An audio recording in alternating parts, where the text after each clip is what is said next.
October 2 Visika மகளிர் விடுதலை இயக்கம் நடத்தும் மது மற்றும் போதைப் பொருள் ஒழிப்பு மகளிர் மாநாடு.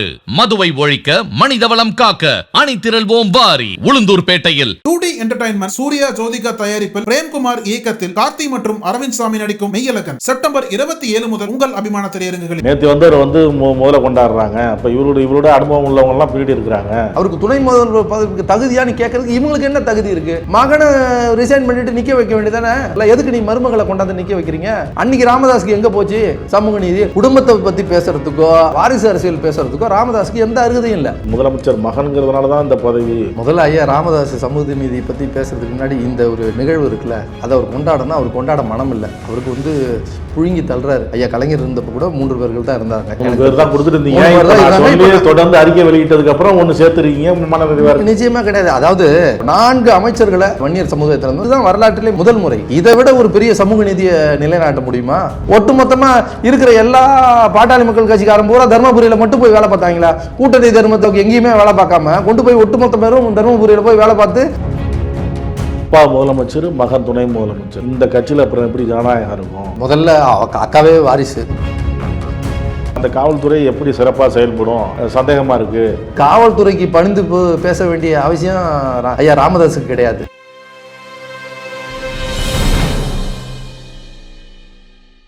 நக்கீரன் நேயர்களுக்கு வணக்கம். இன்று நம்முடன் கருத்துக்களை பகிர்ந்து இணைந்திருக்கிறார் திமுக சுற்றுச்சூழல் அணியின் பழ செல்வகுமார் அவர்கள். வணக்கம் சார். வணக்கம். 2022 ஜனவரியில் நீங்கள் உதயநிதி அமைச்சரவையில் கொண்டாடணும் அப்படின்னு சொல்லி உங்கள் சுற்றுச்சூழல் அணி முதல்ல ஒரு தீர்மானம் போட்டு இப்போ துணை முதலமைச்சராகவே ஆகிட்டார். இது எப்படி பார்க்குறீங்க? அதாவது ஜனவரி மாதம் 10ஆம் தேதி நாங்கள் எங்களுடைய அணியின் சார்பாக ஒரு ஆண்டு நிர்வாகிகளுக்கான எங்கள் சென்னை திருவள்ளூர் மாவட்ட நிர்வாகிகளுக்கான ஒரு கலந்துரையாடல் கூட்டம் நடந்தது. அன்றைக்கி அண்ணன் உதயநிதியை கொண்டு வரணும்னு நிர்வாகிகள் மத்தியில் ஒரு பெரிய இது இருந்தது. ஆனால் இதை நம்ம வலியுறுத்தணும்னு நிர்வாகிகள், ஒட்டுமொத்த நிர்வாகிகளும் எங்ககிட்ட பேசும்போது அதை சரி அப்போ நம்ம ஒரு ஓட்டெடுப்பாக நடத்திடுவோன்னு, அது ஏதோ ஒரு தனிப்பட்ட முறையில் நிறைவேற்றின தீர்மானம் இல்லை. அதுக்கு நாங்கள் ஒரு வழக்கறிஞரை வச்சு அந்த தேர்தலாக நடத்தி அதில் எல்லாரும் அதில் வாக்களித்து ஒட்டுமொத்தமாக 100% பேரும் அண்ணனை முதல்ல தமிழ்நாட்டில் நாங்கள் தான் ஜனவரி 10, 2022 நாங்கள் தான் அதை பண்ணோம். ஸோ அதற்கு பிறகு தொடர்ச்சியாக திருச்சியில் பண்ணாங்க. எல்லா பக்கமும் அந்த குரல் வலுப்பெற்றது. அதற்கு தகுதியானவர் அவருடைய உழைப்பு அந்த அளவுக்கு இருக்குது. இந்த கட்சிக்கு இவங்களுக்கெல்லாம் என்ன சொன்னாலும் இந்த குறுகிய காலத்தில் அவருடைய உழைப்புன்றது அசாத்தியமான உழைப்பு. அந்த உழைப்புக்கு கிடைத்த அங்கீகாரம் தான் அன்னைக்கு அந்த விளையாட்டுத்துறை அமைச்சர் பதவி. இன்றைக்கி அவர் பெற்றிருக்கக்கூடிய பதவி இஸ் வெல் டிசர்வ்டு. இது ஒரு வெல் டிசர்வ்டு போஸ்ட் அவருக்கு. அது கடுமையாக உழைத்திருக்கார். இந்த கட்சியை அடுத்த கட்டத்துக்கு கொண்டு போகக்கூடிய ஒரு இளம் தலைவராக அவரை பார்க்குறாங்க. அதனால் அது ரொம்ப சந்தோஷத்தில் இருக்கோம் நாங்கள்லாம். நீங்கள் சொல்கிறீங்க சரியான பதவி தான், அவரோட உழைப்புக்கு ஏற்ற பதவி வந்திருக்கு அப்படின்னு நீங்கள் சொல்கிறீங்க. விமர்சனம் கடுமையாக வருது. முதலமைச்சர் மகன்கிறதுனால தான் இந்த பதவி, மற்றபடி வேறு எந்த தகுதியுமே இல்லை. யார் அப்படிங்கிற விமர்சனம் பண்ணுறேன்? அதாவது இன்றைக்கி விமர்சனங்களை வைக்கக்கூடிய வாரிசு அரசியலோ இல்லை அவருக்கு இல்லாதவங்களை கொடுக்குற ஊழலும் அரசியலும் இந்த வாரிசு அரசியலையும் ஏற்றுக்கிறதுக்கு நம்ம இதயம் பலமாக இருக்கணுங்கிறாங்க. யார்? வானதி அவ்வளோ பலவீனமாக இருக்காங்கன்னு இருக்கேன். அவங்க ஆல்ரெடி வேறு ஏதாவது காரணங்களால் பலவீனமாக இருக்காங்களான்னு தெரியல. அவங்க உள்கட்சியில் நடக்கக்கூடிய அவர்களுடைய உள்கட்சி இதை அவங்க தாங்க முடியாமல் பலவீனமாக இருப்பாங்க. மற்றபடி அவர்களுடைய ரொம்ப பலமான ஆட்கள் தான். ஒரு விஷயத்தை வானதி அவர்களுக்கு சொல்லிக்கொள்கிறேன். அதாவது கூட்டணி அவர்கள் தொடர்ச்சியாக பேசுகிறாங்க. கூட்டணி கட்சிகளுக்கு சரியான முக்கியத்துவத்தை கொடுக்கறதில்ல, தலித் தலைவர்களை கொண்டு துணை முதலமைச்சராக இவங்க ஆக்கலை அப்படின்ற மாதிரி தொடர்ச்சியாக இந்த ஆட்சிக்கு அவப்பேரோ இல்லை காழ்ப்புணர்ச்சியில் அவருக்கு நிறைய கருத்துக்களை தெரிவிச்சுட்டு வராங்க. முதலில் அவர்கள் ஒரு ஸ்திரத்தன்மையற்ற ஒரு அரசு அவங்களுடைய அரசு. எங்களை மாதிரி ஒரு பெரும்பான்மையான ஒரு அரசு கிடையாது அவங்களுடைய அரசு. நிதிஷையும் சந்திரபாபு நாயுடுவையும் நம்பி இருக்கக்கூடிய அரசாங்கம். இவ்வளோ பேசுகிறவங்க யாரை காலில் நிற்கிறாங்கன்றதை உணர்ந்து அவர்களுக்கு இன்றைக்கி ஆட்சியே இல்லை. நிதிஷும் சந்திரபாபு நாயுடு இல்லைன்னா மத்தியில் ஆட்சியே கிடையாது. அப்படி இருக்கிற சூழ்நிலையில் ஏன் துணை பிரதமரை நீங்கள் கொண்டு போய் அவர்களுக்கு கொடுக்கலன்னு நாங்கள் கேட்கலாமா? ஏன் நிதிஷுக்கு கொடுக்கல, இல்லை சந்திரபாபு நாயுடு கட்சியிலேருந்து யாரோ ஒருத்தர் கொடுக்கலன்றதை நாங்கள் கேட்கலாமா? இது மொத்தமாக ஒரு பொருத்தம் இல்லாத ஒரு குற்றச்சாட்டு. காழ்ப்புணர்ச்சியில் மக்கள் இந்த அமைச்சரவையில் கூட்டணி கட்சியில் நாங்கள் இடம் கொடுத்துருக்குறோங்கிறாங்க. 2014 2019 தனிப்பெருமையாக பாஜக மத்தியில் ஆட்சி அமைக்கிறக்கூடிய நிலைமை இருந்தோம். கூட்டணி கட்சிகளுக்கு நாங்கள் கொடுத்துருக்குறோம். அமைச்சரவையில் இடம் கொடுத்துருப்பாங்க, அதை தான் சொல்கிறாங்க. பட் என்னென்னா எல்லா காலகட்டத்திலையும் தேர்தலை சந்திக்கும் போது இவர்களோட தோளில் ஏறி சவாரி செய்யலாம். இன்றைக்கி குறிப்பாக பார்த்தீங்கன்னா தென் தமிழகத்திலேயோ இல்லை கேரளாவிலேயோ இதில் எங்கேயுமே அவர்களுக்கான இது கிடையாது, அவர்களுக்கான பேஸ் கிடையாது. அங்கெல்லாம் அவர்களுக்கு அரசியல் செய்கிறதுக்கு எந்த ஒரு இதுவுமே கிடையாது. அடுத்தவர்களுடைய முதுகில் தான் அவங்க ஏறி சவால் செய்யணும். அப்படி ஒரு சூழல் இருக்கிறதுனால அவர்கள் செய்யலாம். இன்றைக்கி தமிழ்நாட்டில் தனிப்பெரும்பான்மை கட்சி தெரியும், மக்களுக்கு தெரியும் இந்த ஊரில் எது பெரிய கட்சின்னு. இந்த ஊரில் பிஜேபி பெரிய கட்சியா, கேரளாவில் பிஜேபி பெரிய கட்சியா? கூட்டணி வைக்கும்போது மட்டும் தன்மையாக பேசுது திமுக. அவங்களோட திமுக வரலாறே அதுதான் அப்படிங்கிறாங்க அவங்க. கூட்டணி வைக்கும்போது தன்மையாக பேசும், கூட்டணி வச்சுக்கோம், ஜெயிச்சதுக்கப்புறம் தனியாக தான் ஆட்சி நடத்துவோம், யாருக்கும் பங்கு தர மாட்டோம் அப்படின்னு திமுக சொல்லும். இன்றைக்கி கூட்டணி ஆட்சியில் ஒரு ஆட்சியை மத்தியில் அமைச்சிட்டு சந்திரபாபு நாயுடுக்கும் நிதிஷுக்கும் உங்களுக்கு சிறப்பு பொருளாதாரம் கொடுக்குறேன்னு எல்லாம் அறிவித்தது தான். இது எதுவுமே கிடைக்கல. நான் ஏற்கனவே கடந்த முறையும் சொல்லியிருக்கேன், வாக்கு அளவில் எப்படி நிர்மலா சீதாராமன் பட்ஜெட்டில் அறிவிக்கிற எந்த விஷயமே நடைமுறையில் வராதோ, அதே மாதிரி மோடி அரசாங்கத்தால் சந்திரபாபு நாயுடுக்கும் நிதிஷுக்கும் அறிவிக்கப்பட்ட எந்த திட்டங்களும் முழுமையாக போய் சேரப்போகிறது இல்லை. அவர்களுக்கான சிறப்பு அந்தஸ்தெல்லாம் எல்லாம் வாயளவில் பெயரளவில் தான் இருக்குது. இது எல்லாமே வாயிலாக மக்களை ஏமாற்றுறதும் கூட இருக்கக்கூடிய கட்சிகளை ஏமாற்றுறதும் பாரதிய ஜனதா கட்சிக்கு பெரிய கைவந்த கலை. அவர்கள் எங்களை குற்றம் சொல்கிறதுக்கு ஒன்றுமே இல்லை. சமூக நீதின்னு பேசுது திமுக. நாங்கள் சமூக நீதியை பார்த்து தான் கொடுத்தோம், செழியனுக்கு அமைச்சர் பதவி கொடுத்துட்டோம் அப்படின்லாம் பேசுது. தொடர்ந்து நான் சொல்லிட்டு வரேன், ராமதாஸ் சொல்கிறாரு, அறிக்கை வெளியிட்டிருக்கிறார். அதெல்லாம் பார்த்ததுக்கப்புறம் இந்த மாதிரி இடம் கொடுத்துருக்குறாங்க. 23 பேர் வன்னியர்கள் இருக்கிறாங்க, அவங்களுக்கு கிட்டத்தட்ட அமைச்சரவையில் 6 இடம் கொடுத்துருக்கணும், அதெல்லாம் செய்யலை. எங்களுக்கு அடுத்தபடியாக 21 பேர் பட்டியலினத்தில் இருந்து இருக்கிறாங்க, அதில் 5ஆவது தரணும், ஆனால் அந்த எண்ணிக்கையெல்லாம் இன்னும் வரல. இதெல்லாம் செஞ்சுட்டு சமூக நீதியை பற்றி அவங்க பேசட்டும் திமுக. முதல்ல ஐயா ராமதாஸ் சமூக நீதியை பற்றி பேசுகிறதுக்கு முன்னாடி இந்த ஒரு நிகழ்வு இருக்குல்ல, அதை அவர் கொண்டாடனா அவர் கொண்டாட மனம் இல்லை. அவருக்கு புழுங்கி தள்ளுறாரு. என்ன விஷயம்னா, வரலாற்றில் தமிழக வரலாற்றில் 4 வன்னியர்களுக்கும் 4 தலித்துகளுக்கும் கொடுத்துருக்கிறது இதுதான் முதல் முறை. ஐயா கலைஞர் இருந்தப்போ கூட 3 பேர்கள் தான் இருந்தாங்க. 3 பேர் தான் கொடுத்துருந்தீங்க. இப்போ நான் சொல்லி தொடர்ந்து அறிக்கை வெளியிட்டதுக்கப்புறம் ஒன்று சேர்த்துருக்கீங்க, மன நிறைவாக நிச்சயமாக கிடையாது. அதாவது இந்த வன்னியர்களுக்கோ இல்லை தலித்துகளுக்கோ அமைச்சரவையில் இடம் கொடுக்கறதுன்றது சாதி சமூக நீதியை தாண்ட தலைவருடைய பார்வை ஒன்று இருக்குல்ல. நீங்கள் நல்லா யோசிச்சு பாருங்கள். பொதுவாக எல்லோரும் தலித் சமுதாயத்தை சேர்ந்தவங்களை கொண்டு போய் ஆதி திராவிட நலத்துறை அமைச்சராக வைப்பாங்க. ஆனால் இன்றைய ஆட்சியில் நம்ம எப்படி வச்சுருக்கோன்றதை பார்த்துக்குங்க. அண்ணன் சிவி கணேசன் தொழிலாளர், இதற்கு முன்பாகவே நான் சொல்கிறது தொழிலாளர் நலத்துறை அமைச்சராக அவரை கொண்டு வந்தாங்க. இப்போ இன்றைக்கி அக்கா கயல்விழி அவர்களுக்கு ஹெச்ஆர் கொடுத்துருக்காங்க. இது மாதிரி தொடர்ச்சியாக அண்ணன் கோவி செழியன் அவர்களுக்கு உயர்கல்வி கொடுத்துருக்காங்க. அதிமுகவை சேர்ந்தவர்களே இன்றைக்கி அண்ணன் வைகை செல்வனே சொல்லியிருக்காரு, எடப்பாடி வேணால் காழ்ப்புணர்ச்சியில் இருக்கலாம், ஆனால் அதிமுகவை சேர்ந்த முன்னாள் அமைச்சர் வைகை செல்வன் அவரே சொல்லியிருக்காரு, இந்த மாதிரி நான் கல்வி அமைச்சராக இருந்தேன், என்னோட கூட சேர்ந்து முனைவர் பட்டமாக வாங்கினவர் அண்ணன் கோவி செழியன். இன்றைக்கி அவர் ஒரு உயர்கல்விக்கு வந்திருக்குது, எனக்கு சந்தோஷம். இதுதான் ஜனநாயகம், இதுதான் திறந்த மனப்பான்மையோட பாராட்டுறது. ராமதாஸ் ஒரு குறுகிய மனப்பான்மையில் காழ்ப்புணர்ச்சியில் வன்னியர்களுக்கு கிடைக்கல, தலித்துகளுக்கு கிடைக்கலன்னு போயிடுறாங்க. 4 அமைச்சர்களை இப்போ வன்னியர் சமுதாயத்தில் 4 தலித்துனா இதுதான் வரலாற்றிலே முதல் முறை. இதை விட ஒரு பெரிய சமூக நீதியை நிலைநாட்ட முடியுமா? இப்போ நீங்கள் சொல்கிறீங்க கணேசனை குறிப்பிட்டு அவருக்கு என்ன துறை குறிப்பிட்டு எல்லாம் சொல்கிறீங்க. அவர் என்ன சொல்கிறார் ராமதாஸ், பட்டியலினத்தவர்களை இவங்க அமைச்சர் பதவி கொடுக்குறாங்க பேருக்குன்னு, முக்கியமான இடத்துல கொடுக்கணும், வரிசை பட்டியலில் 3ஆவது இடத்துல கொடுத்துருக்கணும், 5ஆவது இடத்துல கொடுத்துருக்கணும். தலித்துகளில் நிறைய இப்போ 21 பேர் இருக்காங்க நம்மளுடைய இதில். வட மாவட்டங்களில் குறிப்பாக அந்த பகுதியிலேருந்து இருக்கிறவங்களுக்கு ஒரு முக்கியத்துவத்தை கொடுத்து வன்னியரில் ஒரு முக்கியமான பகுதியை சரிசமமாக நடத்துகிற சமூக நீதியில் இதுதான் சமூக நீதி. இதை கடைப்பிடிக்கிறவர் நம்மளுடைய தலைவர். ஸோ இவர்கள் சொல்கிற மாதிரி ஒரு குறிப்பிட்ட சமூகத்துக்கு கொடுக்கலன்னு சொல்கிறதே ஒரு ஏமாற்றுவாதம் தான் அது. நீங்கள் சொன்ன கயல்விழி செல்வராஜுக்கு 34வது இடம், இவருக்கு கணேசனுக்கு 30வது இடம். அவங்க இப்போ கணேசனுடைய அனுபவம் என்ன, இப்போ இவர் உதயநிதி எவ்வளோ நாள் ஆச்சு, அவருக்கு 10வது இடத்துல கொடுக்குறாங்கங்கிறாங்க வானதி.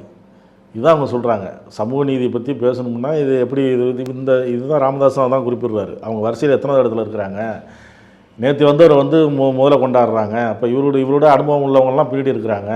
அதாவது அண்ணன் உதயநிதியை பொறுத்த வரைக்கும் இவர்களுடைய காழ்ப்புணர்ச்சி ஒரு இளம் வயதில் எல்லாருக்கும் பிடிச்ச ஒரு கரிஷ்மேட்டிக் லீடராக வந்ததை இவர்கள் யாராலையும் ஜீர்ணிக்க முடியல, நம்பர் 1. 2வது விஷயம், அவர் தமிழ்நாட்டில் சேப்பாக்கம் திருவள்ளுவரில் ஒரு சட்டமன்ற தொகுதியில் ஜெயித்த ஒரு எம்எல்ஏவாக இருந்து அந்த தொகுதியை மட்டும் அவர் பார்க்கல. ஒட்டுமொத்த தமிழகத்தையுமே தன்னுடைய தொகுதியாக பாவிச்சு தான் அவர் இன்றைக்கி வரைக்கும் களப்பணியை செஞ்சிட்ருக்கார். அது எல்லாருக்கும் தெரியும்.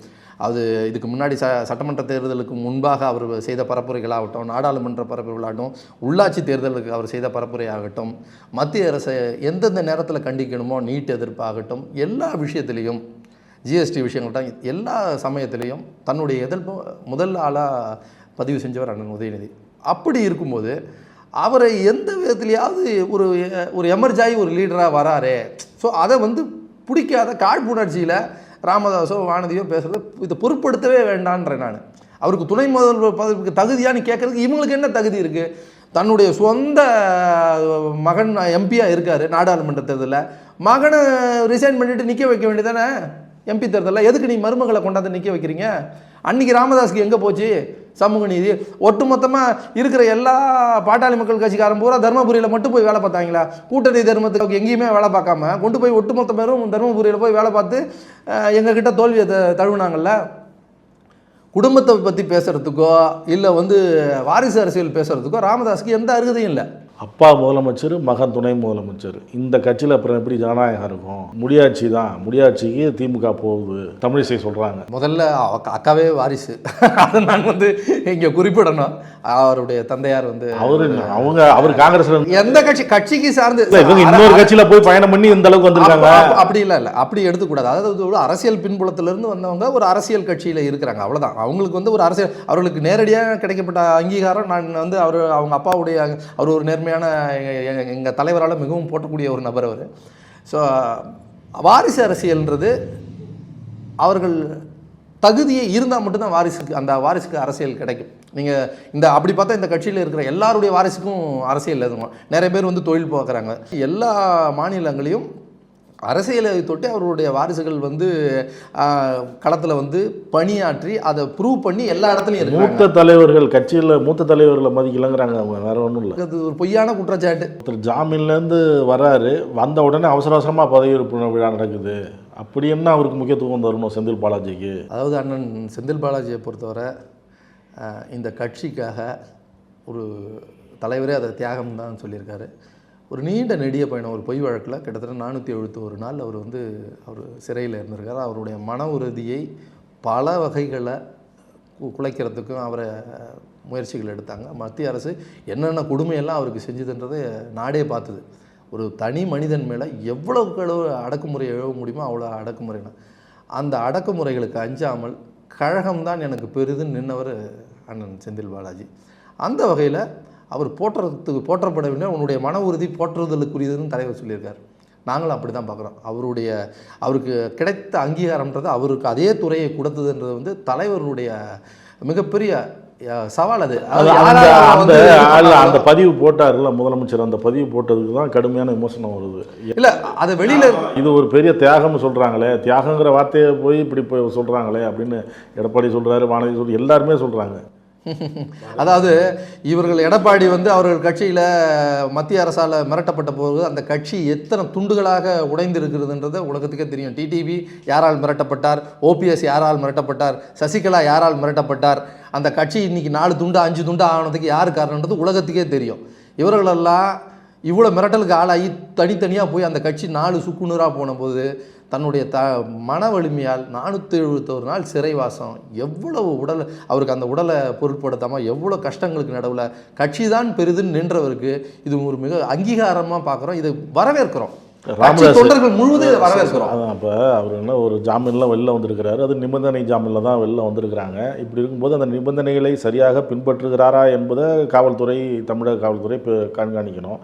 இப்போ அப்படி அந்த காவல்துறையை வச்சிருக்கிற முதலமைச்சரே தியாகம் பெரியுது, அதனும் உறுதி பெரியுது அப்படின்னு சொல்கிறப்ப அந்த காவல்துறை எப்படி சிறப்பாக செயல்படும்? அது ஒரு சந்தேகமாக இருக்குது. ராமதாஸ் சொல்கிறாரு. ராமதாஸ் சட்ட ஒழுங்கை பற்றி பேசுகிறதெல்லாம் நகைப்புக்குரியது. சட்டம் ஒழுங்கை பற்றியோ காவல்துறைகளுக்கு ஆதரவாக பேசுகிறதோ ராமதாஸுக்கு எந்த அருகதையும் இல்லை. ஏன்னா காவல்துறையோடு அவர்கள் கடந்த காலங்களில் ஏற்பட்ட முரண்கள், இவர்களாக காவல்துறைக்கு ஏற்பட்ட இழப்புகள், பொதுமக்களுக்கு ஏற்பட்ட இழப்புகள். ஒரு இடத்துல ராமதாஸ் மாநாடு நடக்குதுன்னா அந்த போகிற வழியில் இருக்கிற எல்லா கடையும் அடைச்சிருவாங்க.